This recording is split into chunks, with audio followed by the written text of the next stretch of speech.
என் பிள்ளையே,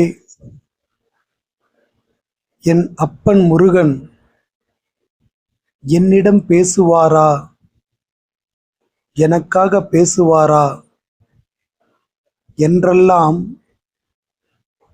சந்தேகம் ஏன் வருகிறது உனக்கு? உன்னிடம் நான் நிச்சயமாக பேசுவேன்.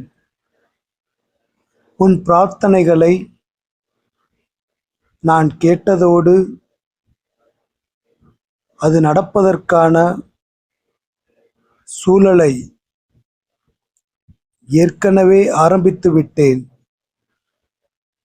அது முழுமையடைய இன்னும் 3 வாரங்கள் நீ காத்திருக்க வேண்டும். அது முழுமையடையும் போது உன் கண்ணில் தென்படும். ஆனால் உன் பிரார்த்தனை நிறைவேற ஆரம்பித்து இருக்கிறது. காத்திரு, நல்ல செய்தி வரும்.